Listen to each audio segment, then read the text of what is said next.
Welcome to week 11. Today we will talk about shaping and chaining. I think we already talked about Weslings and Fox chapter earlier, but according to them, individuals can learn new behaviors and skills through these 4 strategies: differential reinforcement, verbal direction, observation and imitation, and physical contact and guidance.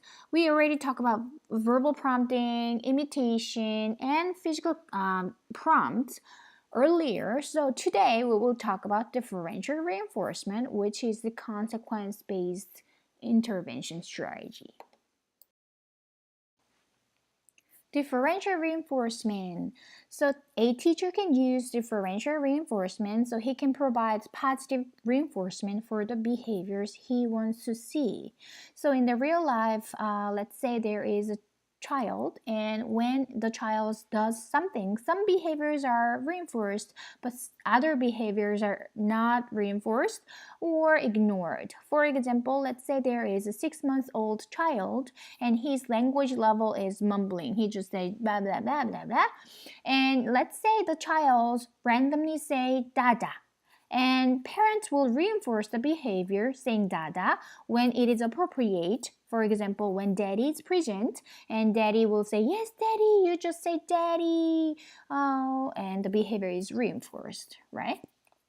But when it is not appropriate for the situation in the context, the mom may say, no, not daddy, I'm mom, or the mom may not pay attention to the child's word unintentionally or intentionally. So the behavior is not reinforced or sometimes ignored. So that's the differential reinforcement.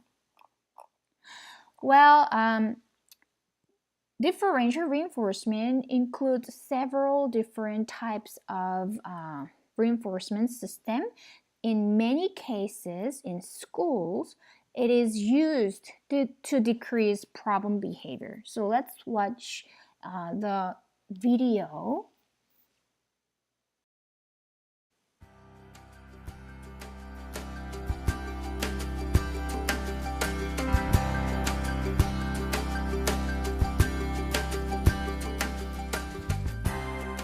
When choosing a behavior reduction procedure, reinforcement procedures have many benefits.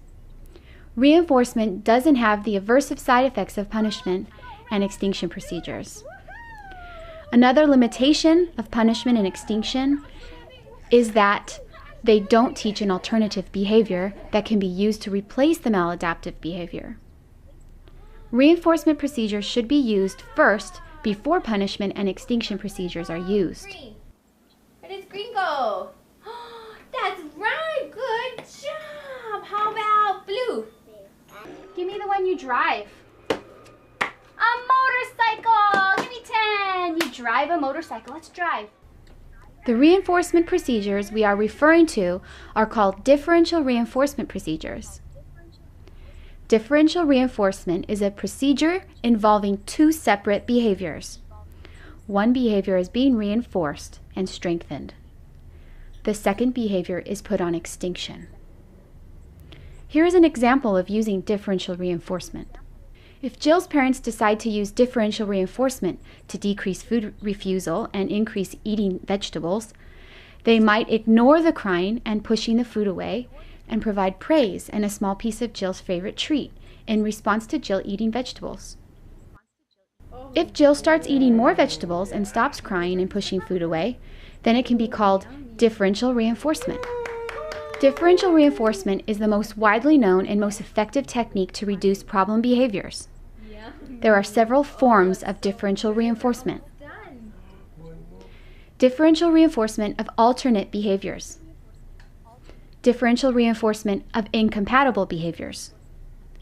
Differential reinforcement of other behaviors. In this video, we will define and show examples of their use and provide guidelines for the effective use of the procedures.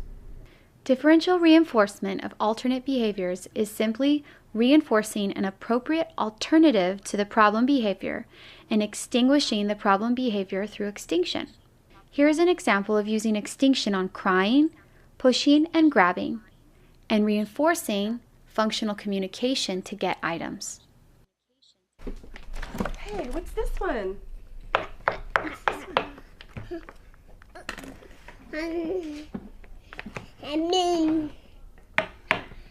Apple.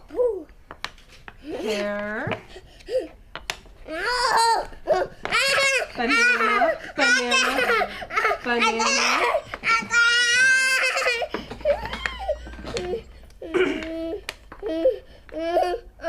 Nana. Nana, there you go. See how Miss Wish doesn't acknowledge his attempts to get the toy with crying, grabbing, and pushing? She prompts him to use a request and then immediately reinforces his response. 8. Where's 8? Good, you found it. Nice job, buddy. Good job. Watch here how Miss Wish uses extinction with Sarah when she screams to communicate that she wants to wash her hands. You don't have to wash them yet. Let's wait. Mom, I need to wash my hands. I need to wash your hands. Say, I got paint on my finger. My finger. Let me wash your hands. Sarah. See how Miss Wish calmly blocks Sarah from leaving the paint area, does not verbally acknowledge her screaming, and prompts her to use appropriate language to gain access to the activity of washing hands. Miss Wish combines extinction and a man procedure to teach a replacement behavior. This is differential reinforcement. Differential reinforcement of incompatible behavior is similar to DRA in that it teaches a behavior that is functionally equivalent to the problem behavior. The difference between DRA and DRI is that DRI reinforces a behavior that is incompatible to the problem behavior and put the target behavior on extinction. For example, Artez likes to smash and play with his food before he eats it. The teacher uses a DRI procedure to increase eating his food and decrease smashing it. Watch here as Artez is blocked from smashing his food and reinforced while he is eating with his favorite DVD. All the way in the mouth. There you go.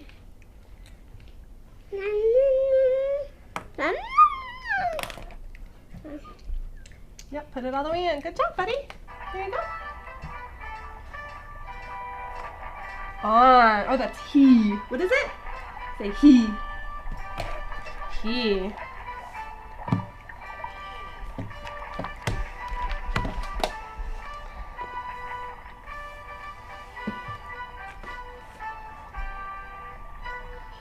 Nice sitting, buddy. Nice sitting.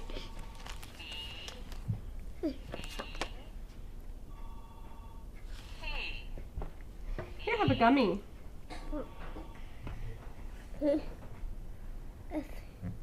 Have a gummy. Eat your gummy. Have your gummy. Put it in your mouth. Put it all the way in your mouth. Put it in your mouth. Eating the food and smashing food are incompatible behaviors. Here's another example. Children can be reinforced Fold your hands. to fold their Do this. hands in front of them. This is Do this. incompatible from grabbing That's it. materials Fold your hand. or Good job, stimming bud. while working. There's you. Nice sitting. Have a piece of popcorn. Have another piece of popcorn too. One, buddy. Good job. Socks. Socks. Wow. Good job, Buster Brown. Have a popcorn. Good job. Fold your hands. That's fold your hands. Good job, Buster Brown. Ball. Ball. Ball. Fold your hands. Where's ball? Ball. That's the one. You got it. And spoon. Good one. Nice job. Have a video. Good job, buddy. Nice going. Here, have a popcorn too.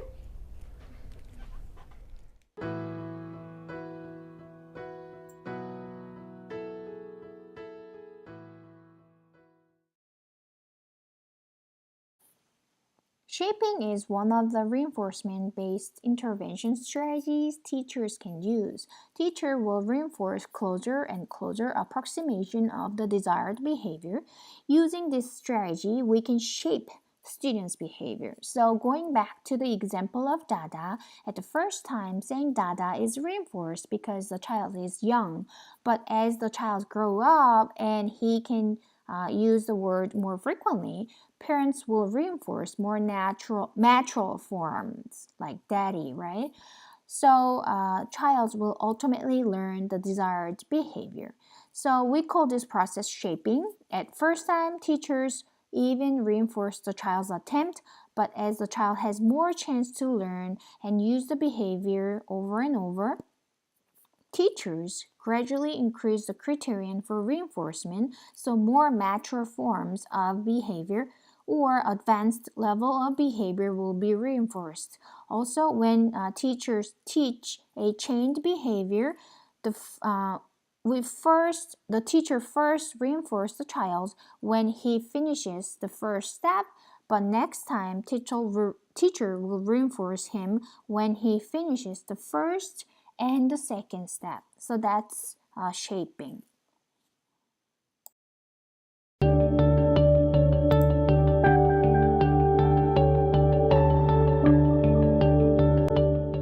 Shaping is a method of instruction for teaching new or novel behaviors that uses differential reinforcement to gradually produce closer and closer approximations to an ultimate or terminal response. Shaping can be an excellent way to build up behaviors that an individual does not currently possess within their behavioral repertoire. For example, if using shaping to teach a child a new skill, such as writing their name, we may initially reinforce approaching the work area, followed by actually touching the writing implements. Following reinforcing for touching the writing implements, we may only reinforce picking up the implements, then touching them to the paper, and finally actually making a mark on the paper. This process will continue until we have gradually shaped the behavior into the ultimate response we are looking for. Kenneth, give me 5. Good job, very nice. Hey Kenneth, do this. Good job doing this. You got it, buddy, very nice. Kenneth, touch your nose. Very nice touching your nose. Ready? Do this. Good job, very nice doing this. Stand up. You got it, buddy. Next one's a little different. Are you ready? Ready. Okay, do this. All right, you got it, very nice. All right, stand up. Ready? Ready. This one will be different. We're gonna roll all the way over. Okay. Okay? Ready. I'm gonna go first, and then you go next. Okay. Okay? Okay. Ready? Do this.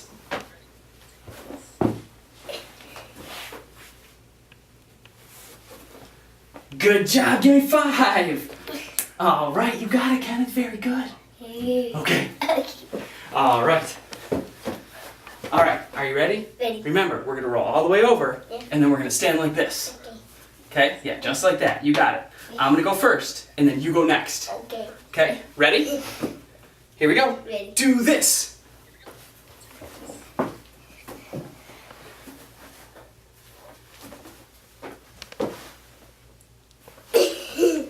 You got it. Good job, Kenneth. Very nice. This is the last one. Are you ready? Okay. Okay. All right. I'm gonna go first again, and then you're gonna go next. Okay. This time, at the end, I'm gonna stand all the way up.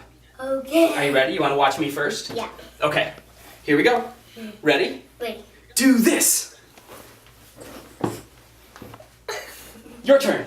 Okay.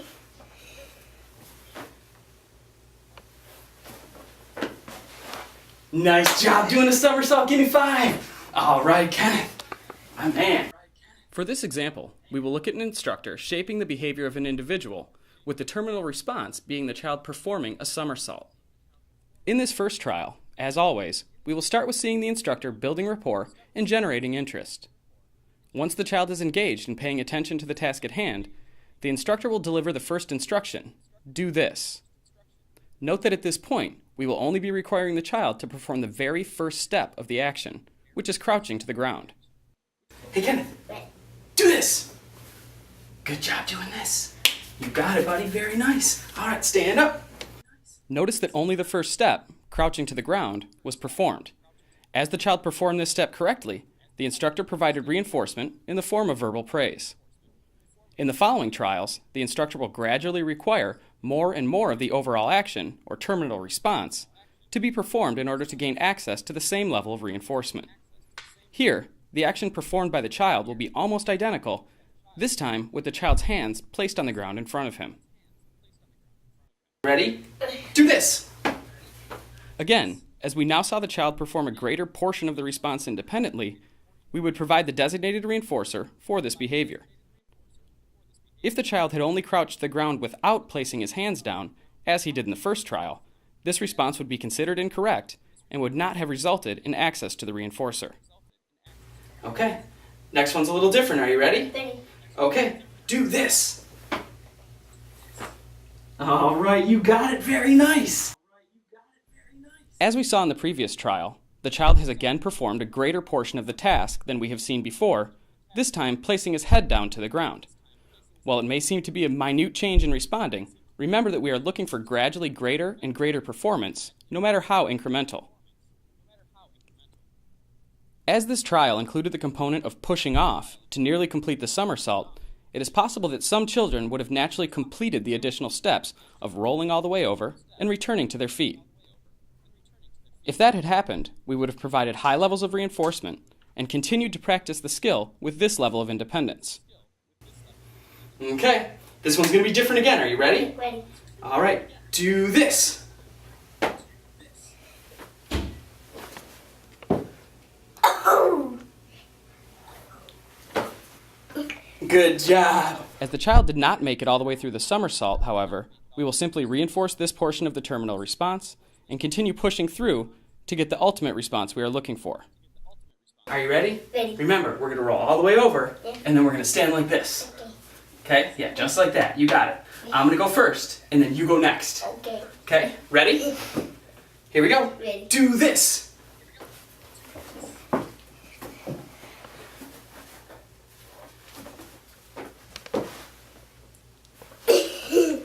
You got it. Good job, Kenneth. Very nice. Notice that in this trial, the child rolls completely through the somersault, coming back to his feet, but remains in a crouched position.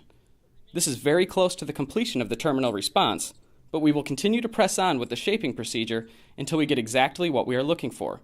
In this case, the child returning to their feet in a standing position. All right. This is the last one. Are you ready? Okay. Okay. All right. I'm going to go first again, and then you're going to go next. Okay. This time, at the end, I'm going to stand all the way up. Okay. Are you ready? You want to watch me first? Yeah. Okay. Here we go. Ready? Ready. Do this. Your turn. Okay.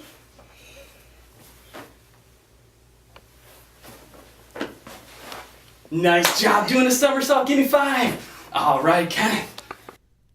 At this point, the child has completed the terminal response in its entirety.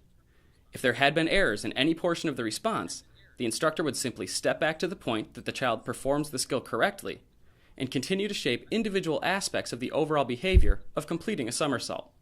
Using shaping effectively. When using shaping to teach new skills, we must remember that our main objective is always to get better performance, no matter how incremental. Even incredibly small improvements should always be reinforced, as this is the way we will bring out constantly improving performance. Shaping can be used to teach a wide variety of skills, from motor actions to verbal behavior to academic skills. No matter what skill we are teaching, the critical element is the consistent, differential reinforcement of gradually improving responses. Shaping is a powerful tool that we can use in a wide variety of situations, but it is important to remember that shaping can be a time and resource-intensive process. If working with a child that has a very good imitative repertoire, it may be wise to start with the closest approximation that a child can already perform, rather than starting from the ground up. By using shaping to hone a child's skills and create more accurate and consistent performance, we as instructors can more effectively teach new, complex skills, which can be the foundation for a multitude of other behaviors.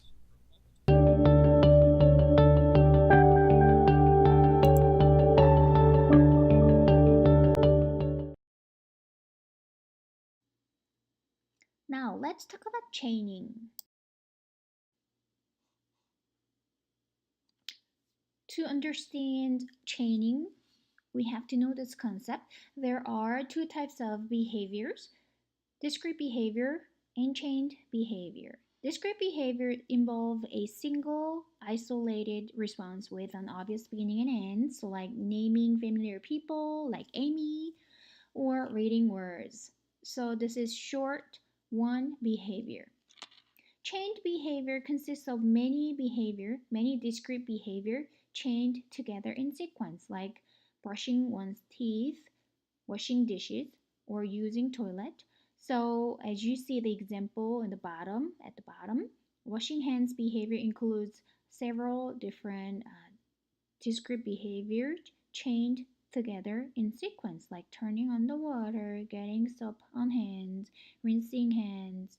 So there are so many discrete behavior chained together in sequence. As you just saw the example of washing hands, a chained behavior includes specific series of discrete responses, and each response in the sequence produces conditioned reinforcement for preceding response and a discriminative stimulus for the next response.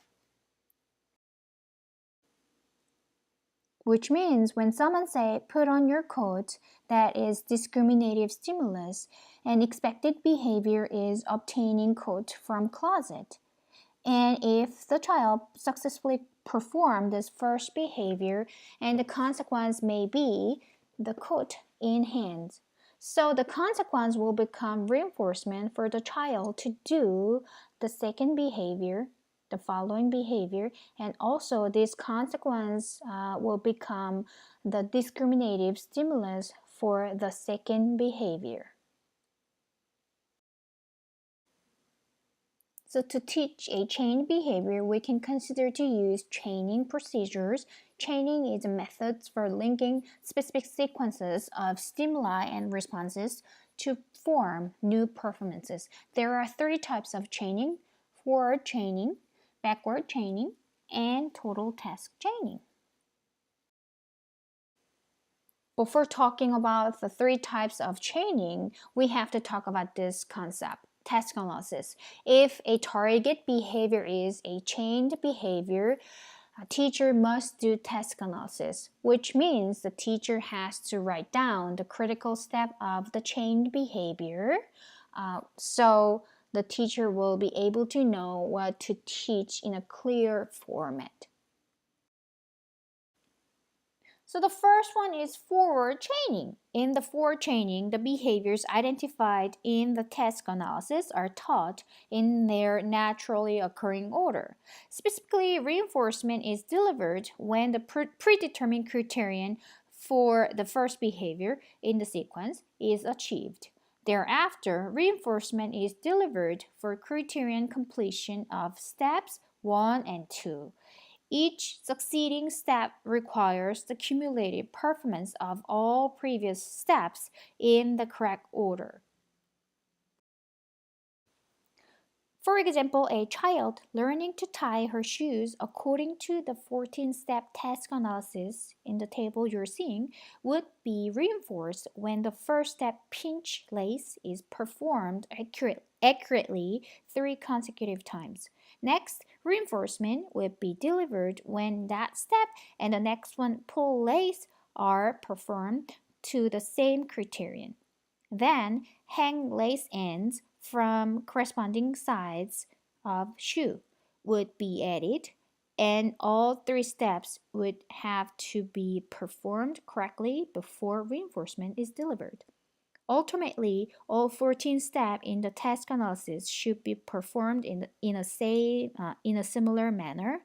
However, at any given training step, a variety of response prompting and other strategies may be employed to occasion the response.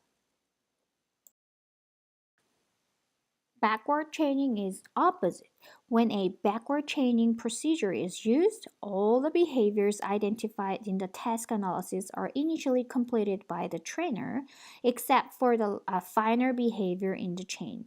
When the learner performs the finer behavior in the sequence at the predetermined criterion level, reinforcement is delivered. Next, reinforcement is delivered when the last and the next two last behavior in the sequence are performed to criterion. Subsequently, reinforcement is delivered when the last three behaviors are performed to criterion. This sequence proceeds backward through the chain until all the steps in the task analysis have been introduced in reverse order and practiced cumulatively. Total task chaining is a variation of forward chaining in which the learner receives training on each step in the task analysis during every session. Trainer assistance is provided with any step the person is unable to perform independently, and the chain is trained until the learner is able to perform all the behaviors in the sequence to the predetermined criterion. Depending on the complexity of the chain, the learner's repertoire, and available resources, physical assistance and graduated guidance may be incorporated. Now we'll watch a short video that demonstrates the different type of chaining.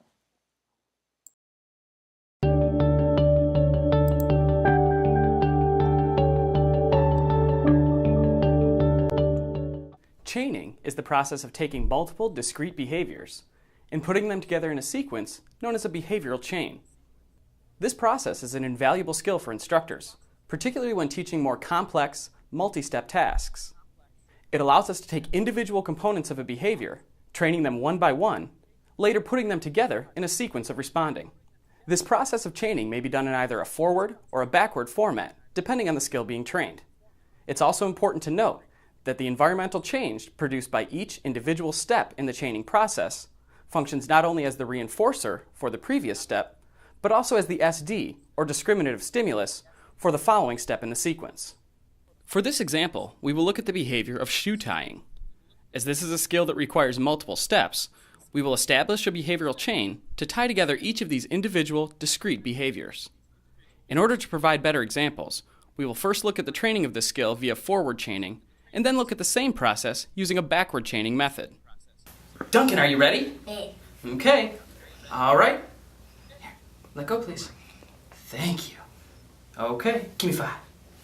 Good job. Ready? Tie your shoes. Good job! You did it! Nice tying your shoes. All right, Duncan. Hey, Duncan, touch your ears. Good job touching your ears. Are you ready? Duncan, tie your shoes. You got it, buddy. Good job. Very nice. All right. There we go. Good job. All right, one more. Are you ready? Hey. Duncan, tie your shoes. Good job. You got it, buddy. Very nice. All right. That is nice tying your shoes. Hey, Duncan, are you ready? Tie your shoes. Take them. Cross them. And switch hands. Just like that. Good job. All right, you got it. That's not how you tie it. Yep, we're going to take them and we're going to make an X like that. Okay. Okay? Okay, are you ready? Duncan, tie your shoes.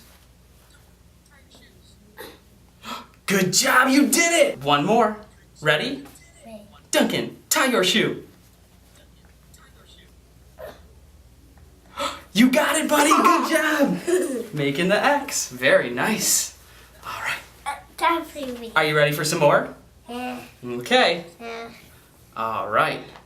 Ready? Tie your shoe. Good job. Now, take this one. Go through here. You got it. Go through there. And, oops. Boo. Then boo. You got it. Just like that. Very nice, Duncan. You got it, buddy. And then we make a loop. All right. We're going to try that part again, okay? Ready? Duncan, tie your shoes. You got it. Good job. Very nice tying your shoes, Duncan. Next one. Duncan, tie your shoes.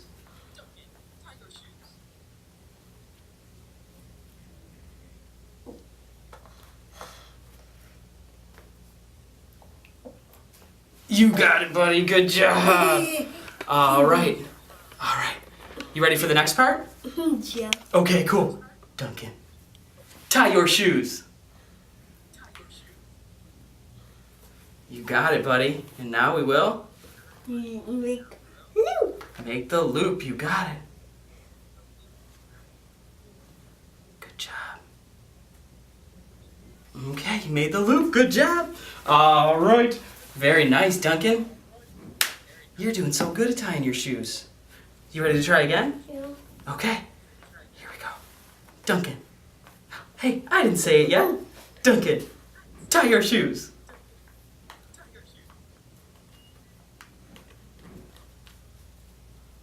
Good job. Making a loop. Very nice, buddy. You got it. Good job. Good job. All right. We're going to try one more time, okay? Hi. Ready? Oh, hands down, please. Not yet. Make the loop. Put it through the bottom, and then I'm going to pinch them. Pull them tight. You got it, buddy. Good job. Very nice tying your shoes. Good job, Dunk. Let's pinch the loop. Remember, grab them way down here.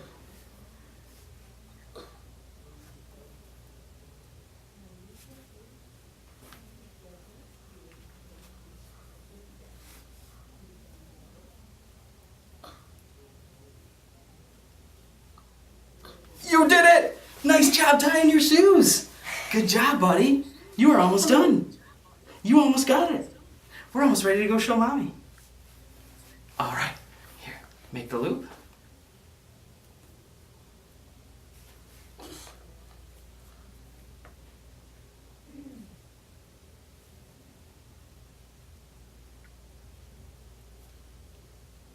Yeah. Good job, that's the hard part. Nice job, Duncan. Good job tying your shoes. All right. All right. Oh. Are you ready? I have the X.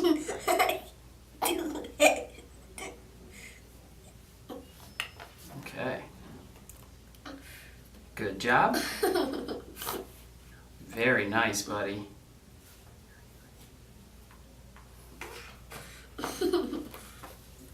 I can't. Make the loop. And put it around.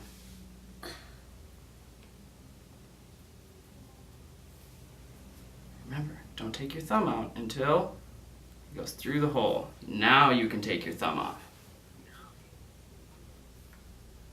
You got it, buddy. That's tying your shoes. I can't. I have the X. I can't. Tie your shoes. I can't do it. Good job.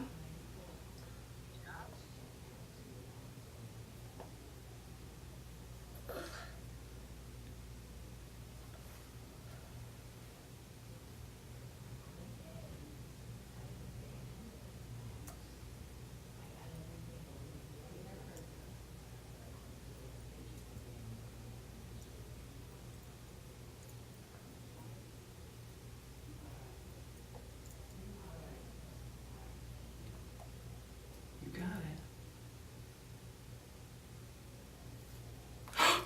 You did it! Good job, Dunk. Nice job tying your shoes, buddy.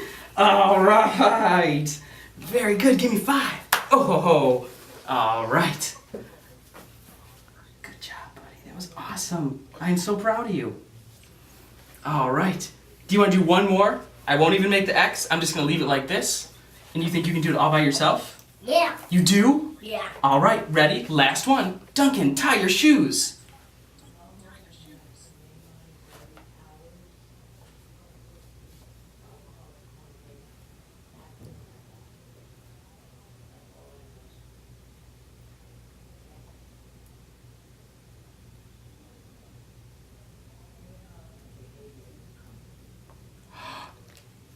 Perfect! Good job, Duncan. Nice tying your shoes. Give me 5. All by yourself, buddy. What a great job. All right. Hey, Duncan. What do you want? Toy. You want toys? All right, go pick anything you want, buddy. Good job. Here, we see the instructor and the child preparing to initiate the task. The instructor will now deliver the designated instruction, or SD, In this case, tie your shoe. As the child does not initiate the first step, the instructor will jump in to provide a prompt, aiding the child in completing the action successfully. Tie your shoes. Good job! You did it! Nice tying your shoes. All right, Duncan. Hey, Duncan, touch your ears. Good job touching your ears. Are you ready? Duncan, tie your shoes. You got it, buddy. Good job. Very nice. All right. There we go. Good job. All right, one more. Are you ready? Hey. Duncan, tie your shoes. Good job. You got it, buddy. Very nice. All right. That is nice tying your shoes. As each of the last few trials were performed independently, notice that the level or magnitude of reinforcement has increased from the initial trial. At this point, the first piece of the chain is being performed correctly, and it is now time to move on to step 2. Hey, Duncan, are you ready? Tie your shoes. Take them. We're going to cross them and switch hands. Just like that. Good job. All right, you got it. In this phase, the child performed the first step correctly, but reinforcement was not delivered. As we have moved to the second phase, the child will now need to perform both the first and second steps in the sequence in order for reinforcement to be delivered. Take them, and we're going to make an X like that. Okay. Okay? Okay. Are you ready? Duncan, tie your shoes. Good job, you did it! Now that the child is independently performing both of the first 2 steps, reinforcement will be resumed, repeating until this portion of the skill is performed reliably and independently. All right, one more. Ready? Duncan, tie your shoe. You got it, buddy. Good job. Making the X. Very nice. All right. As noted in the last trial, this next phase will require the performance of all 3 initial steps in the chain in order to receive reinforcement. Prompting will be provided as needed, but independence will continue to be differentially reinforced. You ready for the next part? Yeah. Okay, cool. Duncan, tie your shoes. You got it, buddy. And now we will Make loop. make the loop. You got it. Good job. Okay, you made the loop. Good job. All right. Very nice, Duncan. You're doing so good at tying your shoes. You ready to try again? Yeah. Okay. Here we go. Duncan. Hey, I didn't say it yet. Duncan, tie your shoes.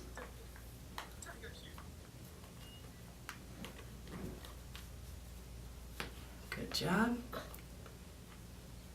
Making a loop. Very nice, buddy. You got it. Good job. Good job. All right. In backward chaining, the process will remain almost the same, except that we will begin by training the last item in the behavioral chain or sequence. For the following phase, we would then require that the final 2 steps in the phase are completed correctly in order for reinforcement to be delivered. Backward chaining is a good choice in many scenarios, as every time the child performs the skill, the behavior is potentially reinforced by achieving the completion of the overall task. In the next video, we will examine the training of the same skill, tying shoes, using this backward chaining procedure. Ready? Oh, hands down, please. Not yet. Make the loop. Put it through the bottom, and then I'm going to pinch them. Pull them tight. You got it, buddy. Good job. Very nice tying your shoes. Good job, Dunk. Let's pinch the loop. Remember, grab them way down here.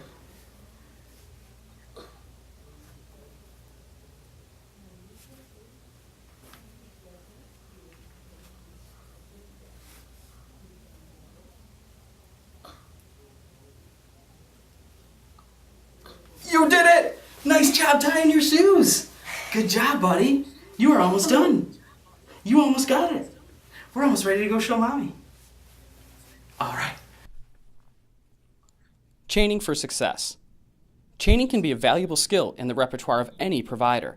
This method allows us to use steps we have determined during a task analysis to form the pieces of an overall behavior chain and can successfully train multi-step, complex skills quickly and effectively.